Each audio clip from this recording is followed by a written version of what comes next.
There's a moment well before you open the app, well before you look at the clock expecting to see the same repeated numbers. When you already know what you're doing, you are seeking permission. You're looking for someone, the universe, a number, a feather fallen on the ground, to tell you that everything is all right, that this is the right path, that the wait will be worth it, and nobody told you the quietest part of it. Every time you look for a sign, you're confirming that you're still not sure.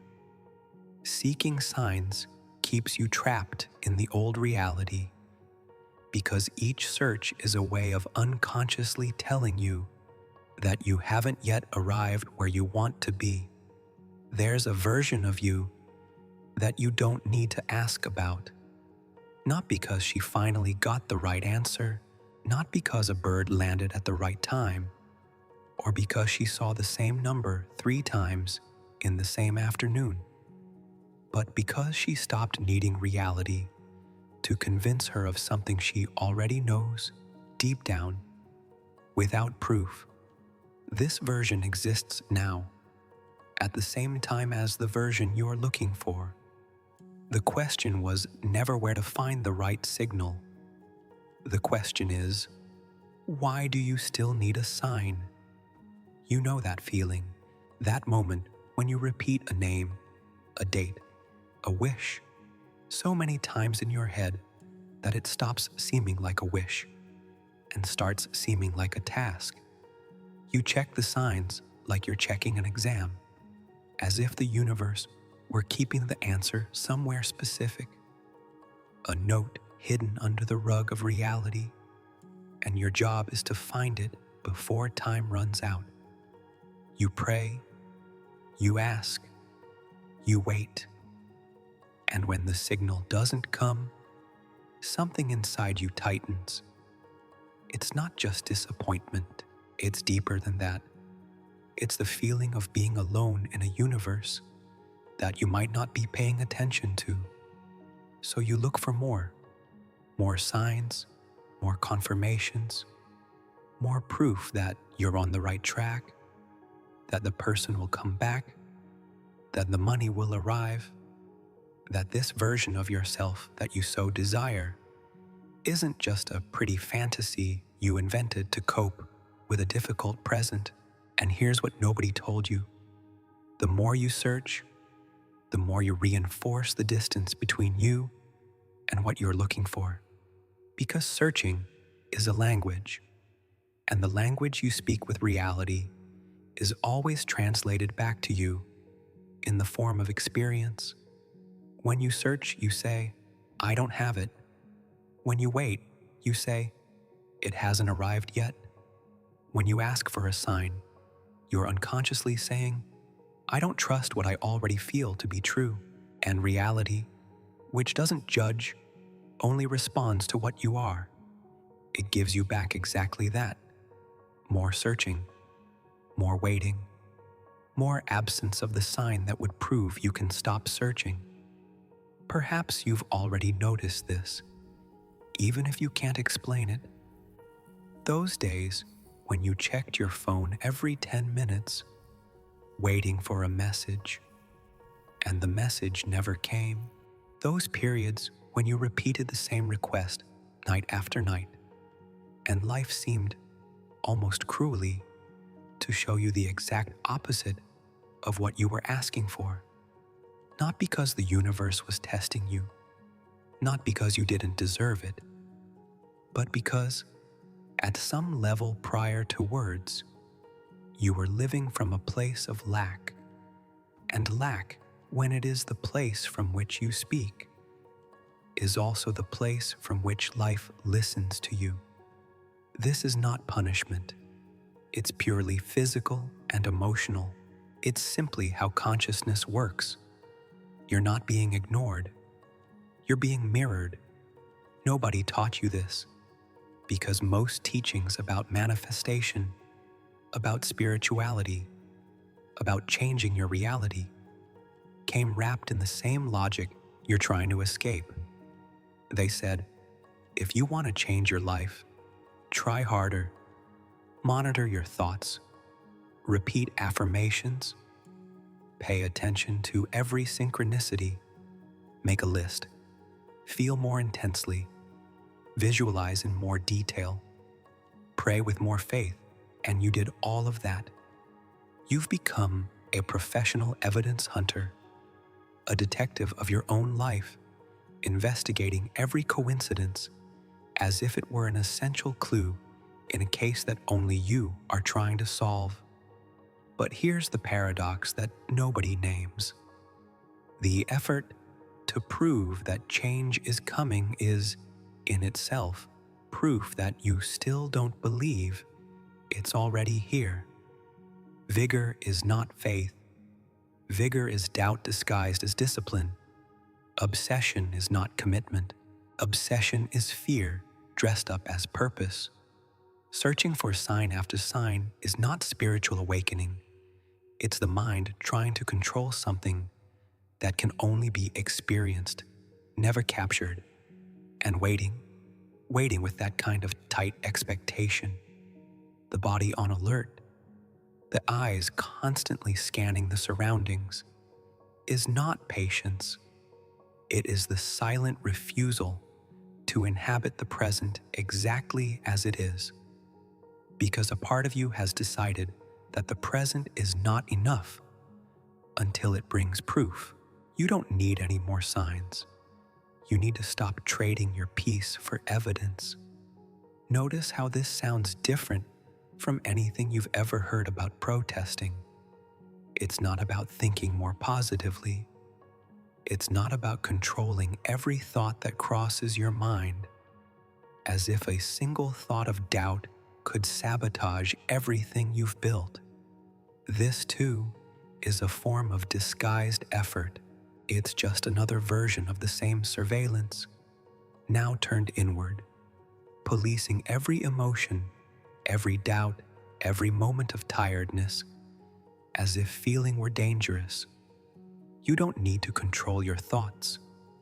You need to stop treating every thought as a threat to your future reality, because this constant vigilance, this internal monitoring, is just another form of searching, just another way of saying, I don't trust that this will happen, so I need to watch every inch of the way. And there is a profound difference between wanting something and depending on something to feel whole. To desire is light. To desire has room to breathe. You can want something deeply and still remain whole while it doesn't arrive. Depending is something else entirely. Depending tightens your chest. Depending makes each day, without the signal, seem like a lost day. A day in which you silently failed some test whose rules no one ever explained to you. You weren't failing.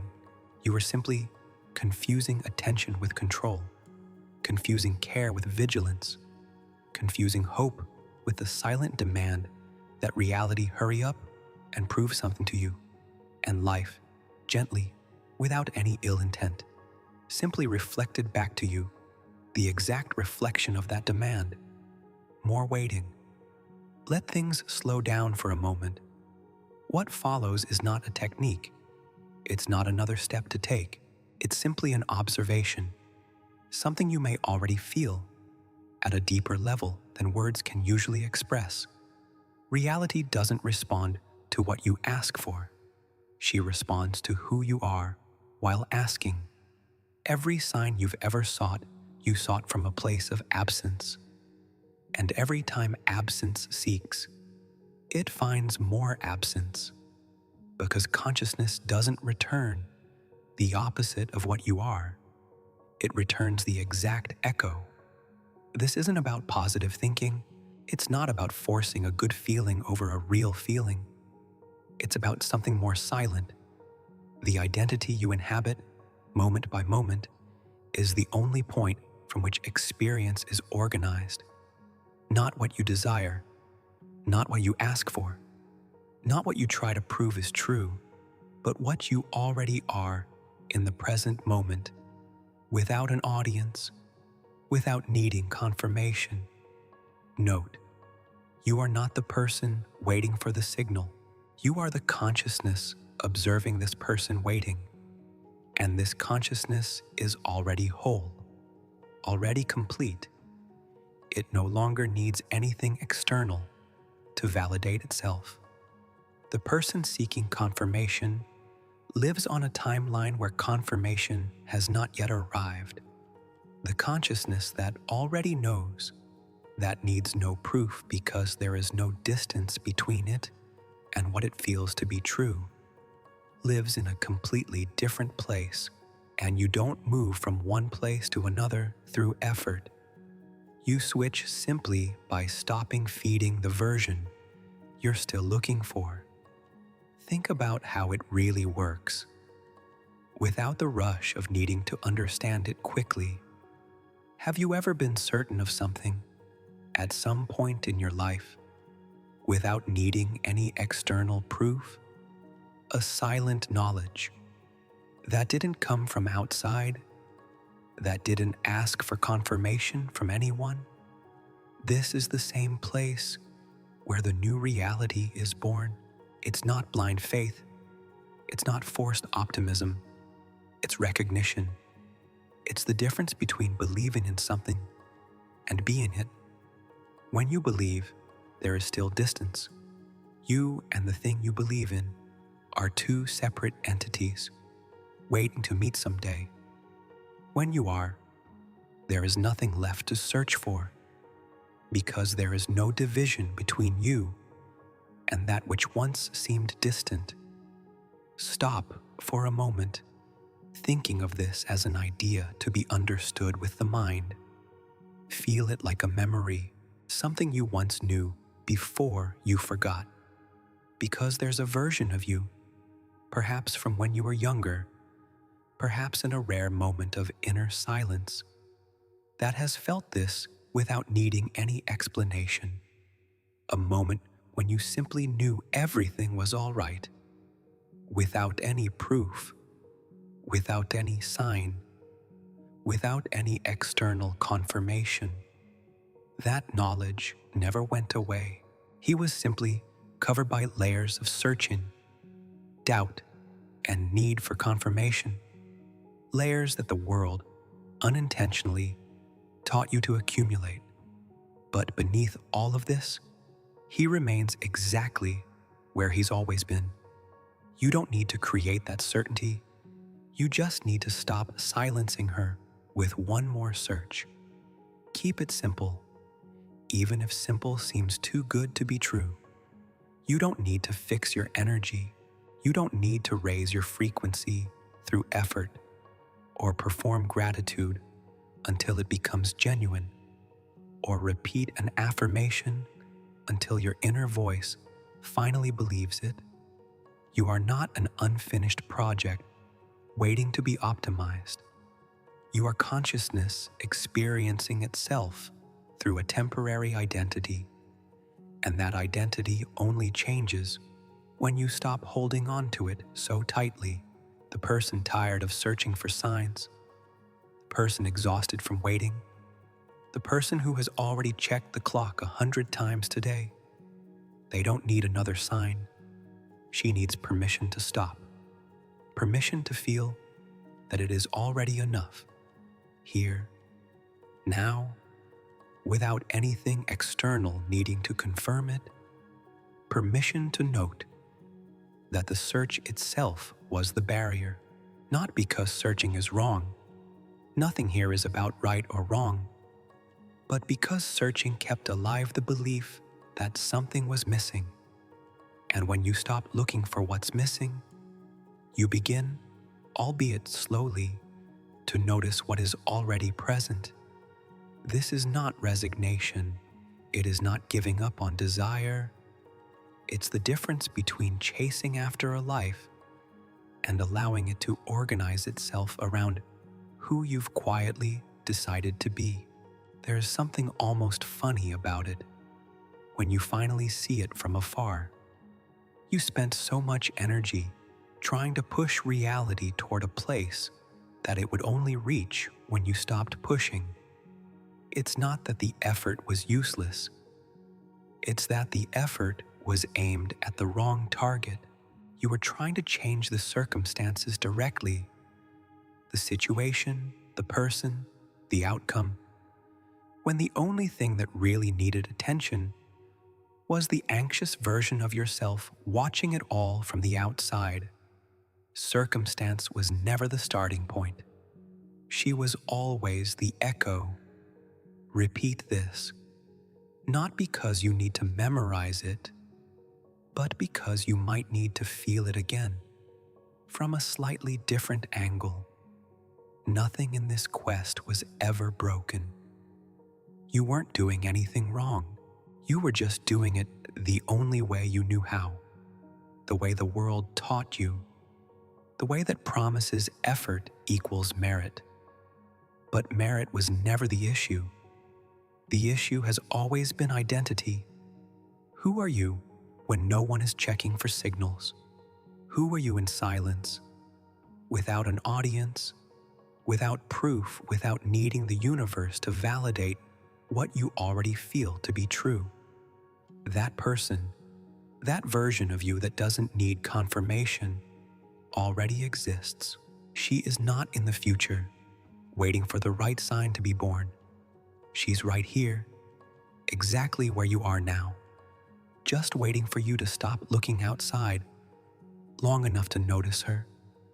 There's a subtle but essential difference between living and monitoring one's own life.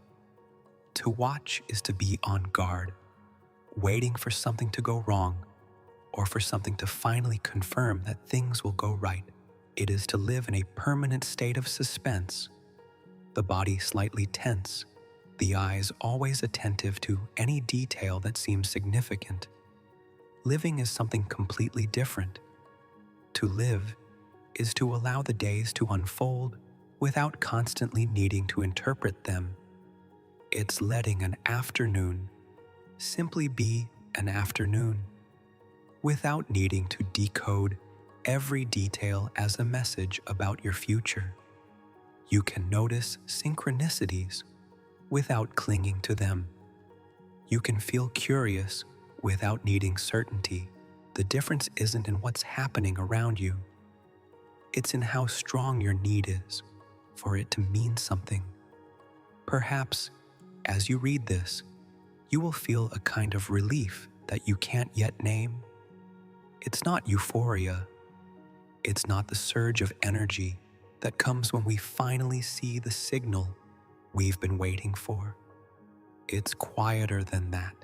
It's the body relaxing a little, the shoulders dropping a few inches, the breathing becoming longer, because a part of you, on some level that words can't fully reach, has already understood. You can stop searching, not because he gave up, not because he lost hope, but because you finally recognized that the thing you were looking for out there was never out there to begin with. The sign you needed most wasn't a repeated number, nor a perfect coincidence, nor confirmation from someone or something outside of yourself. The only real sign is the feeling of being at peace, even without any proof, and that peace doesn't come after life changes. She is what allows life to change. Let this idea rest without rushing to do anything with it yet. You don't need any more evidence that you're on the right track. You don't need to interpret every cloud, every time of day, every coincidence as a coded message about your destiny. You can simply live. You can wake up and not check the clock, expecting to see the same numbers. You can desire something and let the desire exist without needing to chase it as if it were escaping. You can trust not because you have proof, but because you've decided you no longer need it. This is the only change that has ever been necessary, not a change of circumstance, a change of relationship. the relationship between you and certainty, between you and the present moment, between you and the part of yourself that never needed any sign to know that it's already okay. What if, just for a moment, you stopped searching? Not forever, not as a new rule to follow, only now, only at this moment while you listen to this. What remains when the search stops? Silence, but not an empty silence, a profound silence, the kind that only exists when you stop asking if everything is all right and simply notice that, somehow, it always has been. Perhaps, in the coming days, another sign will appear, a repeated number, a coincidence too strange to ignore, and it's okay if that happens. The difference won't be in the sign itself, but in how you receive it, no longer as proof you desperately needed, but as a kind, almost decorative detail on a path where you no longer depend on it to move forward. You'll be able to smile, notice, and keep walking, non-stop, without needing it to mean more than it already does, because the certainty you were looking for out there never needed any confirmation to be real.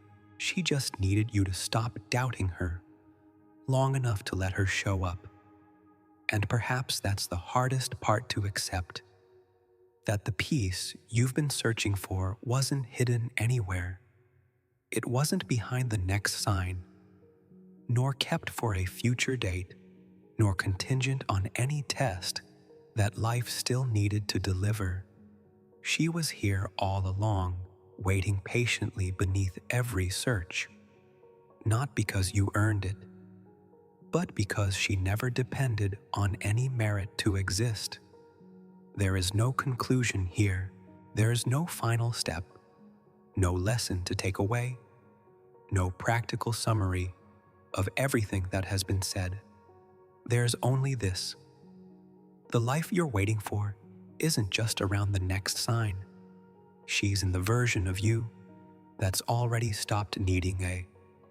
And perhaps, when you close your eyes tonight, something inside you will simply stop checking, stop scanning the sky, the clock, the phone, looking for proof that everything is all right. And in this letting go, effortlessly, without technique, without needing to make it happen, something finally calms down. Not because you discovered the right sign, but that's because you stopped needing it.